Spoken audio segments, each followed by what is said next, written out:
Hello guys, I'm Liana, and I will tell you a story about my birth father, Arnold. Now, mind you, I won't be referring to him as Dad in my story. Why? Because that man is not worthy of being called a father. I know a lot of you may judge me for doing this, but I had a good reason why I don't call him Dad anymore. I just don't, and he's just Arnold to me. What can I do? My birth father did everything possible to make sure I knew how much he devalued me. It all started when he broke up my family to marry his mistress. My mom, Donna, was devastated when she caught Arnold cheating on her for a whole year. Arnold was supposed to be the love of her life, the man who she should have grown old with. Imagine her surprise when the same casually informed her that he didn't care about her and wanted to start a new life with his mistress. I hated that fricking woman who stole my birth father away from me, but it was my mom who encouraged me to try and give them a chance. She never talked badly about them and encouraged me to give Arnold's new wife respect. So I tried very hard to like her. I was only 7 back then and was finding it difficult to have my birth father part-time. My stepmother's hatred for me didn't make things better either. When I was 9, my birth father started to drop me home with Mom more often than necessary.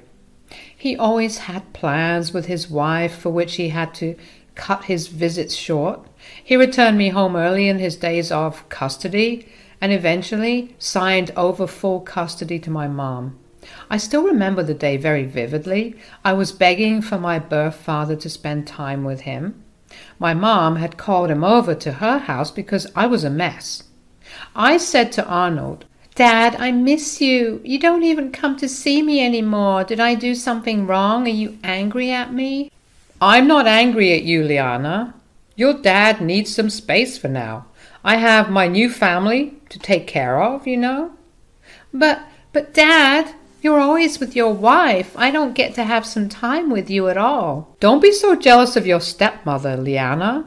I have some serious responsibilities towards her now. I can't just show up every time you need me. That is why you will be staying with your mom full time now. My little brain didn't comprehend the fact that he was actually talking about abandoning me for good. I held on to the little hope that my dad wouldn't do that to me. I was young and stupid. I was also hurt by what my father said. So I cried and said, "Dad, are you leaving me? Will I never see you again?" "It's not like that, Liana. I have to take care of my new family and give you siblings as well. I will have a lot of responsibilities on my plate. You already have your mom, so everything will be fine. I promise I will come get you when you have new siblings." "But what about me, Dad? I want you in my life too. I need my father." "Liana, you shouldn't be so selfish and make things difficult for me. Everything is already settled and you will be living with your mom full time. I will try to visit, but you cannot just call me whenever you feel like it. You're a big girl now and you should understand." That's all my father had to say to me. I cried like crazy that night. I sobbed my heart out away in my mom's arms. Later, her then boyfriend Nathan came over and comforted me too. For months, I kept expecting my birth father to come back and tell me that he was just joking. Months passed, and then years later, he never came back for me. Eventually, I stopped wanting to see him. Mom had already married Nathan, who did an excellent job of filling the role of my father. It was he who made me feel like I had a full family. The last time I tried to contact my father was when I was 12. He never called back and didn't see me either. Actually, I didn't see my father for 10 whole years and rarely spoke with him after he disappeared from my life. Mom tried to talk some sense into him, but that didn't work either. So I told her not to bother anymore. I had her and Nathan with me. It was more than enough. Arnold had the audacity to come back into my life when I was 19. It was just so out of the blue that I didn't know what to think of it. It had been 10 years since I saw him or even talked to him properly. In fact, he didn't even have my personal number. He called my mom and demanded to talk to me. Apparently, he wanted to be back in my life. When my mom informed me about it, I simply told her to tell him that I wanted nothing to do with him. I was serious about what I said. It had been years, and the rage inside me hadn't died down at all. Arnold had no right to ask for communication now. Besides, he may not have known that I was actually not his child anymore. I wanted to throw that at his face, and I got a marvelous opportunity for it. Despite my mom's clear warning to my birth father, he randomly showed up at our house. When my mom opened the door, you can imagine our surprise when we saw Arnold standing there. He was looking very cheerful and ran inside to try and hug me. After having the most awkward hug of my life, I managed to push him away. If things had gone my way, he wouldn't be hugging me at all. But I couldn't escape in time, and he caught me by surprise. I stepped back, and Mom said, "What are you doing here, Arnold?" "What do you think I'm doing here, Donna?" "I've come to see my only daughter. You look so surprised, as if I hadn't made myself clear over the phone." "And I remember making it clear that Liana wants nothing to do with you. You are not welcome here, Arnold. I don't know why you thought showing up unannounced would be a good idea." "You already turned me down when I asked to visit. I don't want to hear some bullshit excuse of how my own daughter doesn't want to see me, so I took matters into my own hands and decided to visit. Liana, how are you, my dear daughter?" Arnold spoke to me as if he hadn't just appeared in front of me after 10 freaking years. It was one of the most surreal experiences of my life. When I was young and Arnold had just made his declaration of stopping visits, I had been imagining this scenario in my head. I used to dream of the day that my birth father would show up and tell me how his previous words were lies. For the longest time, I desperately wanted him to come back and say that he would never abandon me like that. Night after night, I cried in my mom's and Nathan's arms, trying to understand what I did to drive my birth father away.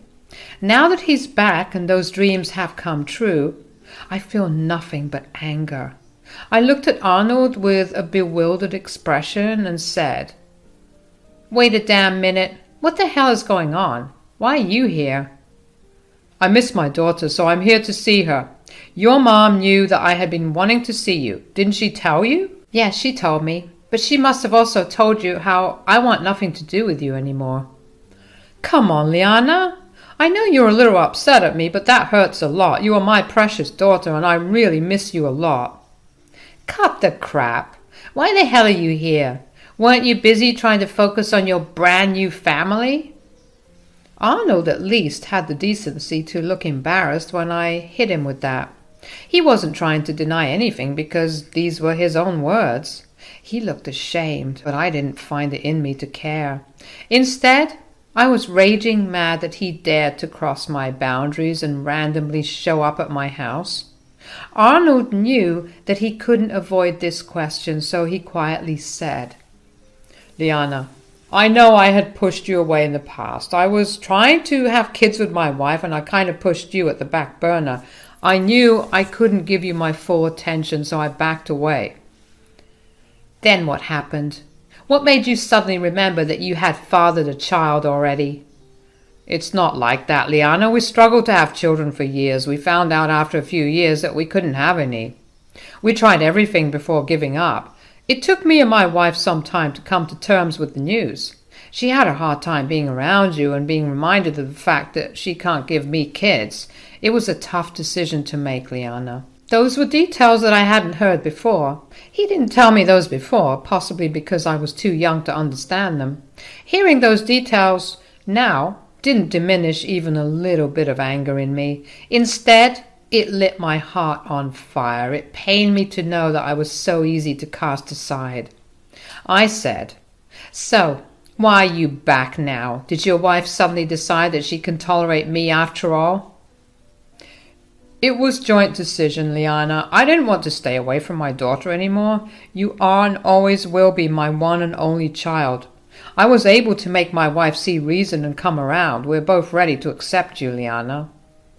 Oh, God, what a generous and empathetic couple. Do you expect me to cry tears of gratitude at those words? It was pure sarcasm on my end. Arnold looked like he hadn't expected me to react this way. I had no idea why he would think I would go along with his sorry excuse and do what he wanted. He really was a clueless and senseless man. Possibly a little narcissistic, too, since he thinks the world will do whatever he wants.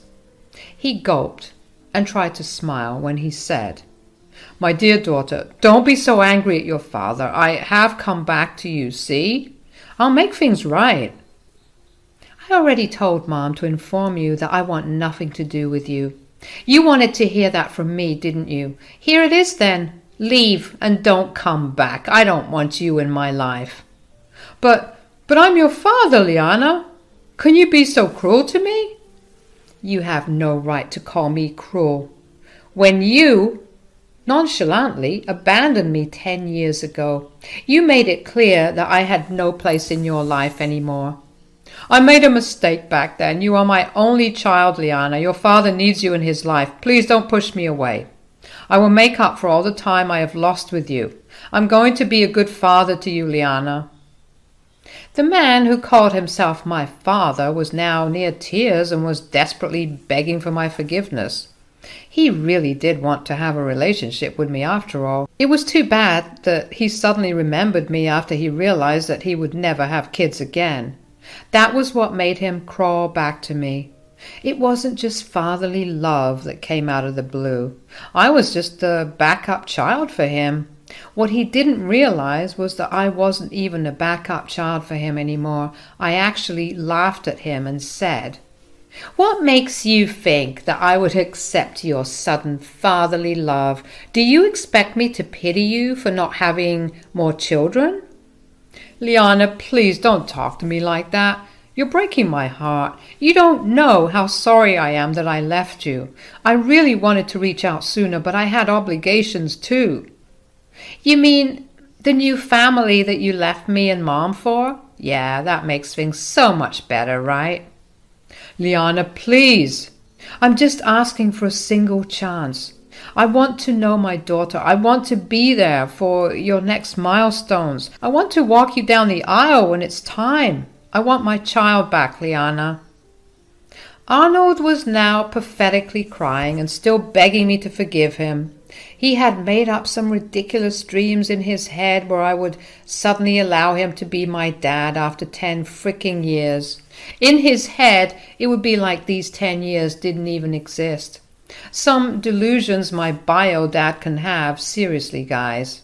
His crying and relentless begging were getting annoying, so I decided to just break the truth of his situation to him. I really did want to see the look on his face when I would tell him about my upcoming party. I said, "You will never get your child back, Arnold. I'm not your child anymore." "What? What do you mean, Liana? Why are you calling me by my name? I'm your father. You need to call me Dad. You shouldn't call me by my name." "No, Arnold. You don't have the right to be called my dad anymore. I have made a decision about my life already. It was long due, and now it is finally happening. Here, this invitation is for you. Now that you're here, you might as well join our celebrations too." Arnold looked really confused when I handed him a very beautiful invitation.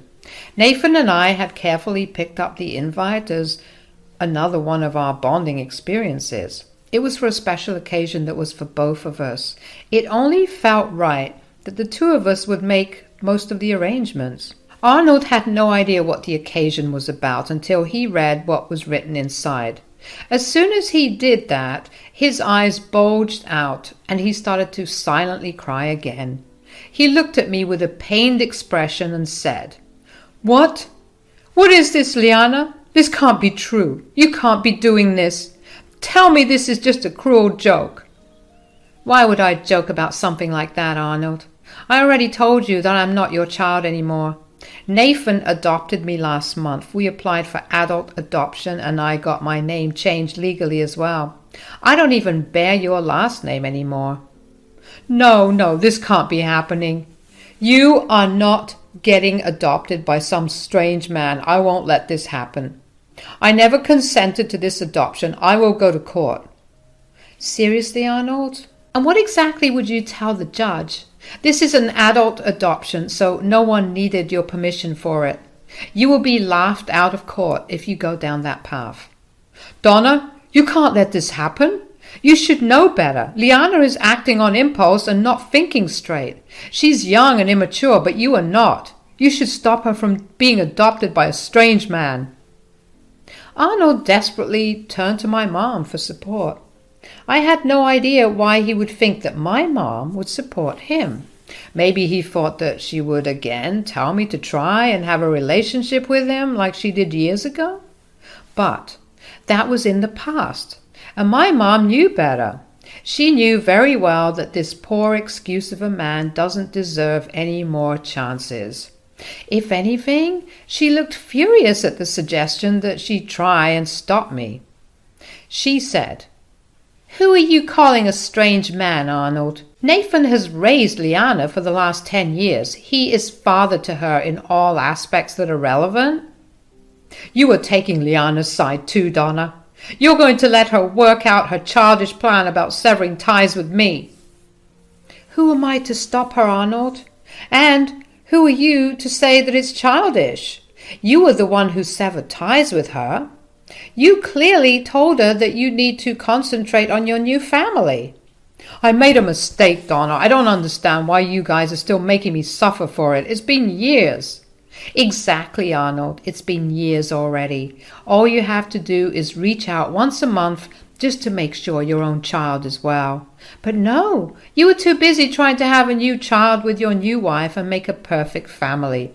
You reap what you sow, Arnold. This is the result of your karma. Arnold now understood very well that my mom wouldn't help him anymore. She was as done with his shit as I was. She wasn't going to stand up for him and encourage his stupid demands. My birth father now turned to Nathan to beg him to make me change my mind. He tearfully looked at him and said, "Nathan, trust me, I have nothing against you. I don't have any ill feelings towards you. You must understand my situation. Liana is my little girl. She's my blood. Please tell her to reconsider. Blood is thicker than water, you know, right?" You have some nerve-wracking requests from me, Arnold.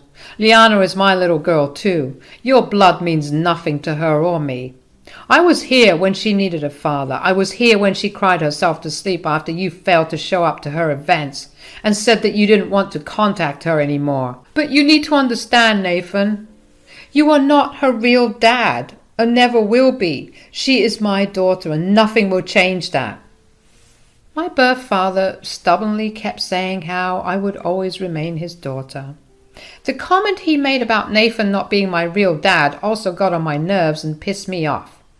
He had some audacity in trying to belittle Nathan. I was getting furious at the way Arnold was reminding Nathan that he would never be related to me by blood, as if it would make any difference to me. My birth father was trying to play on Nathan's emotions. Unfortunately for him, it had the total opposite effect on everyone. I thundered at him and said, "How dare you, Arnold? Who are you to tell me who my real dad is? Nathan has raised me for the last 10 years. He was there for me when you were busy building a new family. Nathan is my real dad in all senses of the word. You were just a sorry excuse for that." "Liana, please don't say those things. I know I pushed you away, but you are not even giving me a chance to prove myself this time. Please don't do this, Liana. Don't replace your real father with someone else." "Oh, Arnold, I think it's too late for that. As I said, the papers are already signed. Nathan is my dad now, and he will be that for the rest of my life. He will be the one I will call Dad, and he will be the one getting all the privileges of being my dad.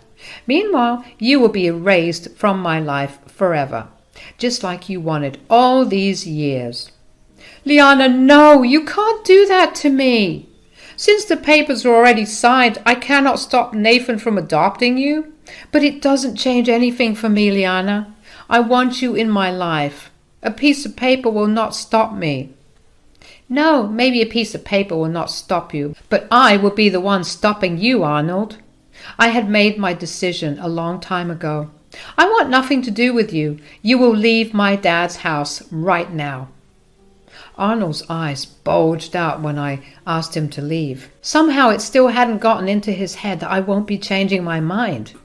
Every time he talked about being my biological dad, I wanted to barf and claw at my own eyes. Somehow his words, instead of encouraging me to accept him, made me think of other things. I started to really wish that I wasn't born with his stupid genes.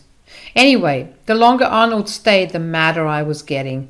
Mom and Nathan, who is now my dad, sensed this right away and said, "Liana's right, Arnold. You need to leave. You are stressing out my daughter, and I will not indulge in that behavior of yours." "No, you can't kick me out. I will not leave until I have my daughter's forgiveness. I won't let anyone steal my daughter." "I have said this once, and I will say this again.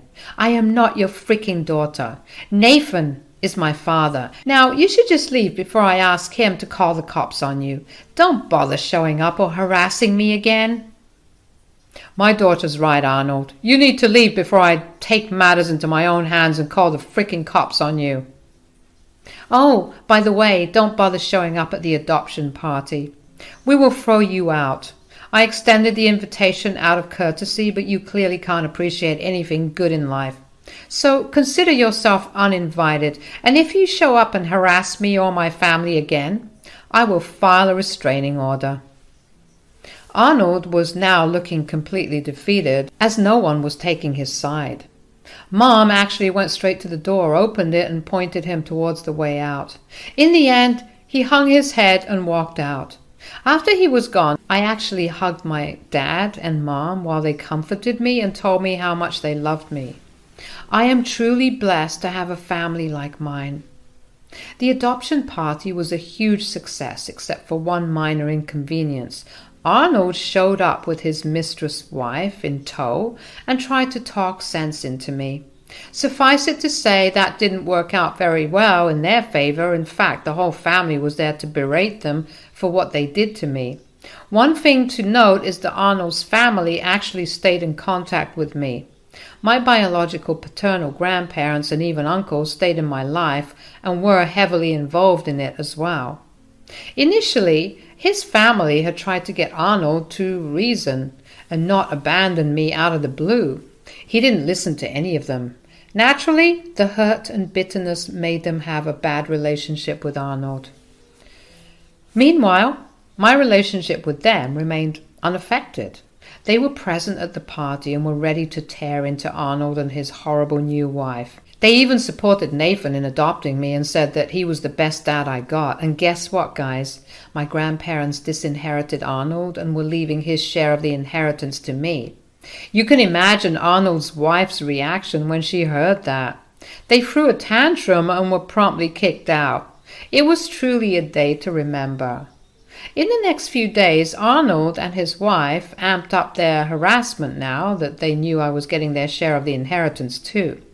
They kept pestering me and even dared to show up at my university to apologize.